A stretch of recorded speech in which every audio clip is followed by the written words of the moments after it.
Hi everyone, Big Thinny Thrill Tano here, the internet's busiest music nerd. I hope you're doing well. It's time for a review of the new Kendrick Lamar album, GNX. Kendrick Lamar, Duckworth, Compton rapper, generational talent, someone considered by many to be one of the best songwriters of his generation. He has long been both a rapper's rapper and somebody whose creative appeal transcends the genre itself, as his music and name tends to command respect with music fans of all stripes. That's not to say he and his work aren't ever polarizing or controversial. After all, this sixth album of his is driving a lot of discourse right now, but way before this record came out, Kendrick was already having a pretty hot 2024. As this past spring, he came out the victor in a multi-track beef with commercial Canadian hip-hop titan Drake. If there is such a thing in the modern rap landscape as a multinational bank that's too big to fail, that's Drake. Because recently he's been releasing a lot of music that many consider to not really hold a candle to his more classic works, and yet he continues to hold strong as the most streamed modern rap artist today. And his unwavering grip on the industry these days is something he seems to be very well aware of, and he operates as such. Whether he's putting little effort into an uninspired collaboration or song, or sending out not-so-subliminal shots on a group of bars, or making cavalier comments in hermetically sealed interviews and promotional interactions where he is not likely to see much pushback. And for a while it kind of seemed like this was just the state of things in popular music and popular hip-hop today, that they weren't really going to change or shift in any direction, see a shakeup in any way, until the song Like That hit the internet. The song off of the Metro Boomin and Future project, We Don't Trust You, that dropped recently, which featured Kendrick Lamar, and yes, on that track, Kendrick fired off a few shots that basically got this domino effect going. No big three, just big me. J. Cole responds, he apologizes, Drake jumps in, he's responding to a bunch of people, Kendrick's responding to Drake, tracks are going back and forth, Drake's getting called on a song that managed to become one of the biggest hits of the year. Talk about a series of events. But while Drake has been mostly in reset mode at this point, kind of waiting for the moment where he can kind of re-enter things and act like everything is normal, Kendrick has been doing victory lap after victory lap after victory lap with music videos and the pop-out show and the announcement he's going to play the next Super Bowl. And now he has a whole new album out that he dropped with no warning whatsoever outside of a 1-minute video and music snippet teaser. Mind you, the music featured in that teaser, none of that music is actually on this record. So who knows if Kendrick has other stuff locked and loaded still. The man does like to tease. But yeah, the title of this record is GNX, which is short for Grand National Experimental, a Buick model that was produced in the late 80s that is also presumably featured on the front cover of this album, and is mentioned in the lyrics of this record at least a few times. Okay, let me start to really dig into this album, because it's a bit of an interesting one to explain context-wise. Like, what's the sound? What's the narrative? What's the direction on this project? I'll put it this way. There's been a lot of conversation in recent months about Kendrick Lamar kind of being the rapper of the year in 2024. The only real output people would have to base that accolade off of are the diss tracks he wrote against Drake. And there are some people who, for whatever reason, believe that you can't be rapper of the year off a few diss tracks. How are you rapper of the year and you haven't had a project out? Well, here is the project. And in some ways with this record, it feels like Kendrick has kind of like bottled up the aesthetics, the vibes, the energy, the in-your-face attitude, the callbacks to classic West Coast shades of hip-hop, the lyricism, also the fact that he is taking no prisoners in responding to and addressing those in rap music and beyond who just refuse to show him respect and give him the accolades that he deserves. He's just bottling all of that up into an album. A very short, punchy, to-the-point, merciless record that has some very thoughtful and personal pockets held within it as well. In fact, I would actually say this is one of Kendrick's best sequenced albums to date. It's a very smooth, versatile, entertaining listen with many different tracks that scratch many different itches. And let's start digging into the progression of the album, starting with the opener, Whacked Out Murals. In true Kendrick Lamar fashion, the first few seconds of this track are colored by some very odd and eerie vocal harmonies, and a guest vocalist who's brought in to set some sort of narrative tone. In this case, it's Dara Barrera, a Mexican mariachi singer, who turns up now and also in the middle and toward the end of the album. And to put it in the nerdiest terms possible, this is a very Lamarian device at this point. Like, we know on his albums, Kendrick likes to commit to bits, create threads that kind of run throughout multiple tracks, as well as plant Easter eggs and create thoughtful references. Now, some fans read into this stuff in a way that's just downright conspiratorial, but considering he's done stuff along these lines in the past, I don't think it's out of pocket to presume that all of these appearances are connected somehow. And if you assemble all of Barrera's lines throughout the record in English, it translates roughly to something like, I feel your presence here last night, and we start to cry. That reflects in your gaze. The night, you and me, seated, Anita and you. This could be a nod to singer Anita Baker, who is also referenced on the record in Kendrick's lyrics, because this album isn't just simply about encapsulating the flows and the confrontational vibe of the Drake disses, as well as the Watch the Party Die single.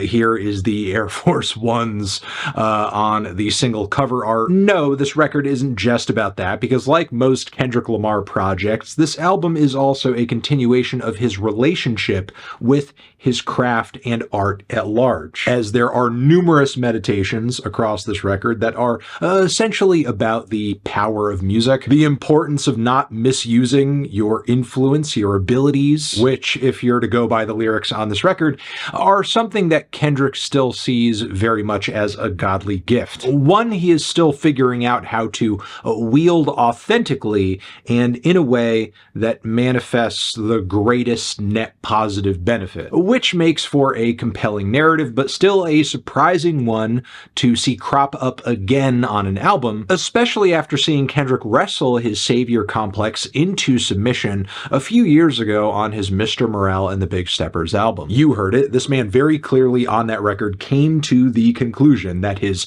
efforts on this front were mostly futile, and that it was more important to save himself and work toward the health and safety of his family, of his children, of his loved ones, and break these cycles of distrust and dishonesty and abuse in his own life. And this is kind of funny, especially in the wake of this recent beef with Drake, because Kendrick's biggest detractors are constantly on the search for something about him that is inconsistent or hypocritical, and they can't really seem to land on the character flaw that is staring them right in the face, or at least they can't make it work against him in a measurable way. But still to this day, Kendrick is infatuated with the idea of his talents and the power of music having the capacity to enact some greater, some positive, some necessary change. And while part of me wants to buy into that because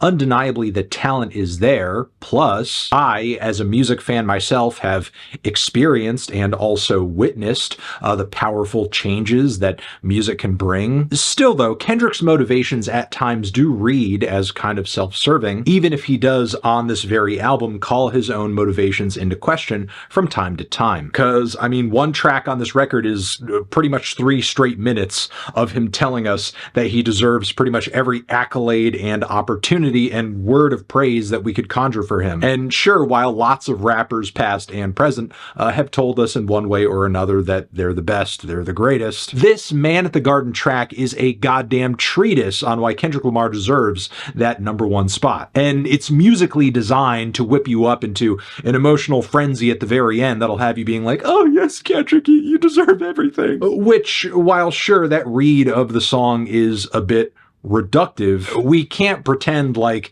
Kendrick's self-interest on this song doesn't factor at all, and it is worth asking, am I being initiated into a cult here? But wasn't I explaining the intro? Whacked out murals?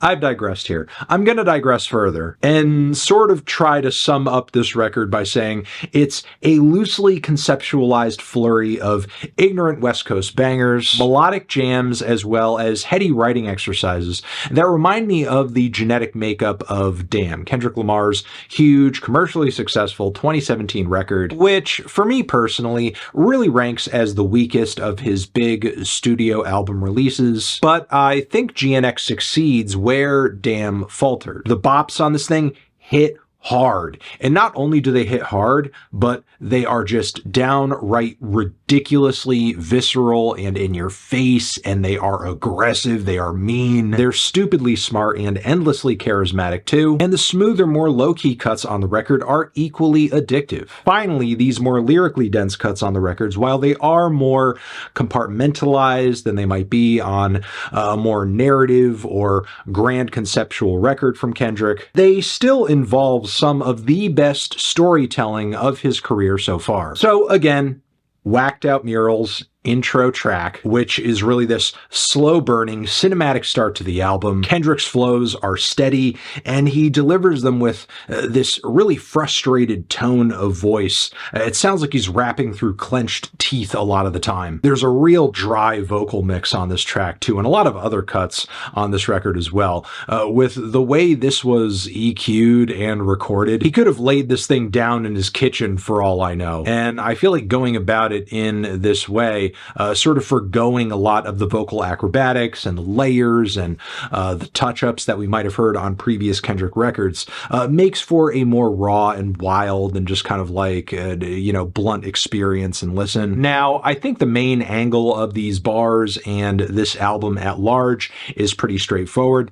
It is stated in a simple line, fuck a double entendre, I want y'all to feel this shit. And true to his word, GNX is maybe Kendrick's most what you see is what you get project yet, because he does not mince words as he portrays his current state. He sees a lot of jealousy being thrown his way in his position with his success as he opens this song with the story of a defaced Kendrick Lamar mural that was put up in Compton that snowballs into being disliked by many of his contemporaries. Also Lil Wayne having words about being unhappy with being passed over for the upcoming Super Bowl halftime show performance, which Kendrick Lamar is headlining. He shouts out Nas for congratulating him, also mentions Snoop Dogg for sharing that Tupac, Snoop Dogg, AI, Drake conceptualized, tailor-made diss track months back. At the end of the day, he portrays this gap in success and popularity between him and everyone else to the work that he puts in, and encourages those who want to get to where he's at to do the same kind of work that he's doing. Maybe you'll see the same sort of success. I think this sort of rolls into sentiments around him wanting to see the party die, calling back again to that Watch the Party Die single. Okay, fuck your hip-hop, I watched the party just die. Dudes cackling about blank, edit, blank there, not mentioning who they're cackling about, while all of y'all is on trial, which, yes, it's an edit on the line, but the intentions are still clear, because people could either be laughing at the downfall of Drake or figures like Diddy in the wake of accusations or stuff like that that have been thrown their way, but the issues on this front Kendrick has been trying to highlight through his diss tracks, through his recent material, they don't boil down to just two guys. So with this modus operandi type track, Kendrick really tells us what he's about to tell us, and then the underlying implications of that play out with the rest of the album. As with the next track, you get Squabble Up, and the beauty of this synthy Bay Area smash is that honestly, you don't really need to spend a lot of time explaining it. Its appeal is instantaneous, it's incredibly catchy, it's also deeply West Coast aesthetically, with the synced up bass hits and the claps and all the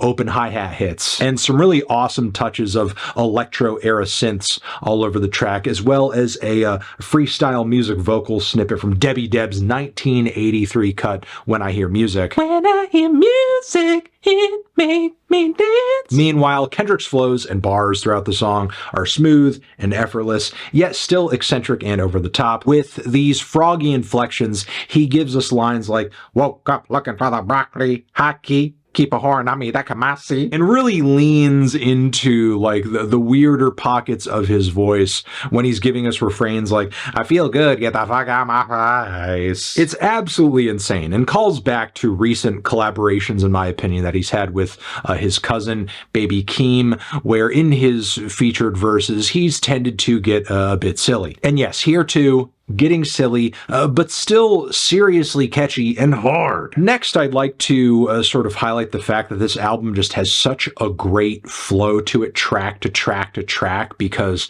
there's so much contrast across the album, and each song sort of seems like, in a way, a response to the one previous, as things next after Squabble Up smooth out with Luther, which is very much a sensual romantic jam with SZA, loaded with storybook strings, twinkly guitars, a head-nodding beat, not to mention some very strategically placed vocal drops pulled right out of a duet featuring the great Luther Vandross and Cheryl Lynn. If this world were mine. And Kendrick and SZA's vocals just come together impeccably on this song. Now things get quite serious from here, less idyllic on Man at the Garden, where once again Kendrick is clearly being driven by that savior complex and also that desire to succeed. And while he does feel owed something for his efforts, he would also like to extend the benefits of that work to his mother, to his kids, to his loved ones, as you do when you are a family man.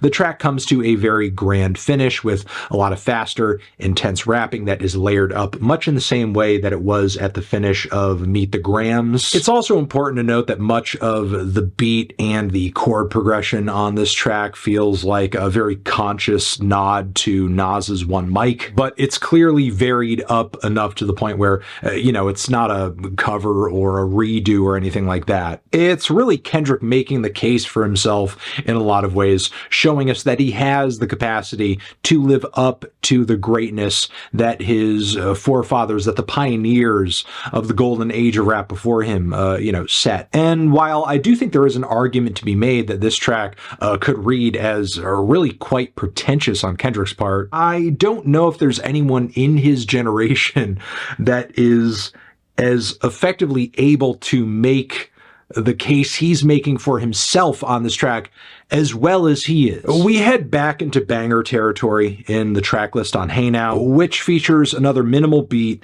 It's super bassy, lots of eerie, rhythmic scraping in the background that somehow just works. Hey now, say now, I'm all about my yen. Big face Buddha, get my peace from within. So many snappy turns of phrase on this track. A slick and colorful delivery, which Kendrick turns the energy up on in the second verse. Also, the intergalactic synth bridge and the vocal harmonies on the bridge are incredible. It's amazing to hear this song kind of build from this very dark and grimy place to something that is really quite intergalactic and harmonious. Beyond this, we move into a very strong centerpiece for the album, Reincarnated. Now, if I wanted to, I feel like I could do an entire video on this single track alone, between the various references throughout the track, the narrative layers, the concept. Also, right out of the gate, the beat and flow on this song is a retooling of a classic Tupac and Outlaw's track. And like with that Nas One Mic callback,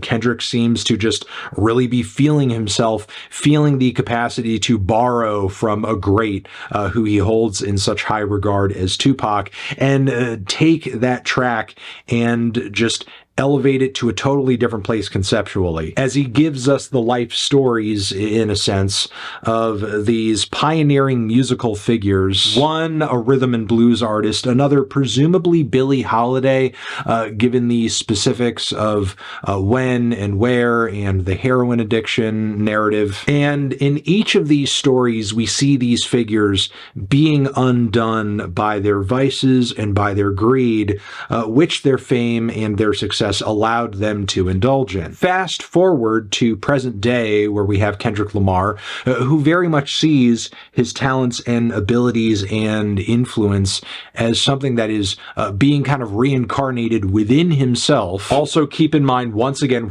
we are doing a Tupac callback here, and Kendrick explores this dynamic within himself again and plays it out through this conversation with God, where he explains that he has very good intentions with everything that he does, but God calls him out on a bunch of faults that he doesn't even seem to be fully aware of or convinced of. Now, to be clear, Kendrick does portray himself on this song as somebody who, has his problems and has his shortcomings. And I think the greater point of the song is honestly that he feels like he is being called upon to essentially play out this same role in a way, where he's been given this gift or this golden opportunity, and we're still kind of sitting here and waiting to see whether or not it manifests in his self-destruction. And while Kendrick does end the song off on a strong bar, in so many ways this story is still being written. Now, after getting heady and conceptual, we go into TV Off, which honestly is a lot like Not Like Us, and that's an understatement. It kind of feels like Kendrick is giving us a different message in the same Not Like Us font. It's a bizarro version of the song, still produced by DJ Mustard, but it's very much a banger, and the track has so many explosive moments and quotables. All they ever wanted was a black Grand National, fuck being rational, give them what they asked for. More smooth, effortless, low-key charisma, and the beat switch on the back end that leads into the iconic mustard scream, which everybody has been copying all over the internet. The track is just a non-stop hype train, and proof that Kendrick can do another victory lap and also write a banger that isn't outright a diss. And it still catches on, people still repeat parts of it, people still freak out over it. Because if there was any sort of prevailing criticism of Not Like Us when it dropped and people saw the success of it, it's that, the song wouldn't be as popular, people wouldn't like it as much, people wouldn't be having as much fun with it if it weren't a diss track. Well, here's nearly the same song, but not a diss, and it still goes hard as fuck. After this, we cool down with the song Dodger Blue, which is kind of like a very chill, melodic late-night drive anthem with a smattering of different hi-hat tones and patterns, splashy delays, a fat synth bass line too that sounds amazing. There are some throwback R&B touches as well. It's just an absolute vibe, really the vibiest track on the entire record. And honestly, I think the only thing that kind of makes it is that it could have been longer. It actually could have been another minute or so longer. The song Peekaboo is also quiet and skeletal, but it's taking things in a much more grim direction. I love the hurried refrain that is kind of like a meta commentary in and of itself. It's like Kendrick is essentially coming on here to make a nonsense bullshit type track that doesn't really say or communicate much, as a means of making fun of other rap music that also doesn't communicate much. But still, even as Kendrick is saying nothing, it's still going to get stuck in your head. It's still going to make you laugh. He's still going to make a point or two why are you acting hard on IG Live? Isn't that kind of silly? Also, beam bop boom boom boom bop bam. The type of shit I'm on you wouldn't understand. It sounds like something out of an old Lil B song or Super Hot Fire sketch. And with LA rapper AZ Chike, Kendrick gets more trades in that are, again, full of chemistry and very catchy. Following this, we have another track that is kind of like another cheeky little allusion to the beef that just went down between Kendrick and Drake. That would be The Heart Part 6, which is this ongoing song and single series that, famously so far, hasn't typically featured in the main course of any Kendrick record up until this point, but he's putting it right toward the end on this album, because if you remember in this series of tracks that were, disses and traded back and forth between Kendrick and Drake. Drake's final response to Kendrick was titled The Hard Part 6. You know, was obviously his own funny little way of being like, well, I'm going to use your own song series idea title thing against you, which, you know, admirable move. The track ended up being kind of like trash, and it was clear that his heart wasn't really in the song, and it ended up not really doing much. But now Kendrick is very much taking the opportunity to do his own Heart Part 6, and yeah, he pretty much like sidesteps any drama beyond the, you know, title being his here, claiming it, reclaiming it, and essentially tells like a really beautiful slice of life kind of story about how he came up originally as a rapper in kind of that TDE ecosystem, his former label Top Dog Entertainment. And he's mentioning Punch and Ab Soul and Schoolboy Q and J-Rock, also producer Soundwave, whose fingerprints are all over this new record as well. And this was a really important tale to tell, because these are intimate details of this time, this era in Kendrick's life that we haven't gotten a lot of peeks into up until this point, outside of like interviews here and there.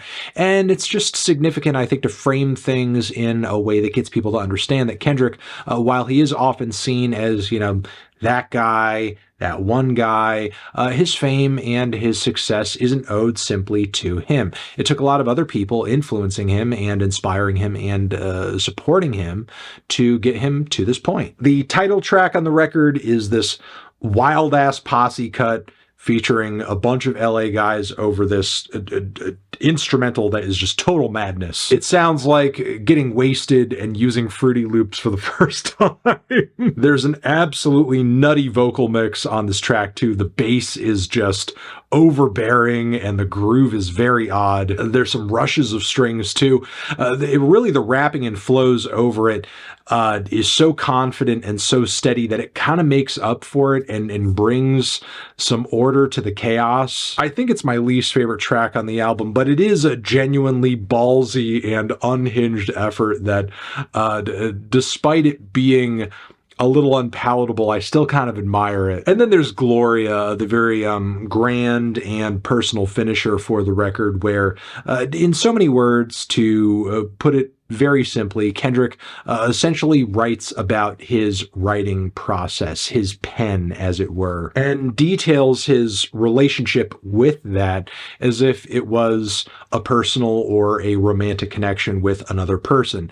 And there are some issues there. There's highs and lows. There's maybe even a bit of a dependency. It may not be the healthiest of relationships, but it's gotten him to where he is today. And, you know, it's always kind of been there for him and been there with him, no matter what he was going through. The track is just thoughtful and poetic beyond words. I know similar ones have been written in the past, but Kendrick definitely puts his own spin on this formula. I think it's a track that is beyond words to an extent. It really needs to be experienced for what it is. And yeah, no line hits harder on this track than when he says, "Ain't no bitch like my bitch, 'cause that bitch been my pen." And that's this record, man. I think it's great. I'm loving the hell out of it. It's impressive. It's hard hitting. It's catchy. It's direct and to the point. It is loaded with personality and wit and charisma, memorable beats and choruses and narrative concepts, passionate performances too. I really truly think this is Kendrick's best and most focused and most cohesive work since T-Pab, though the reasons I enjoy it are really entirely different in a lot of ways. And yet this new record over here is still incredible on its own merits. It's not like, you know, Kendrick is an artist who's running out of gas, running out of steam, trying to recreate the same magic of a past success on this album. He's pushing forward. He's trying new things. He's experimenting and making waves in the process. I'm going to end this review here before I run out of goddamn breath, and I'm going to say I'm feeling a light 9 on it.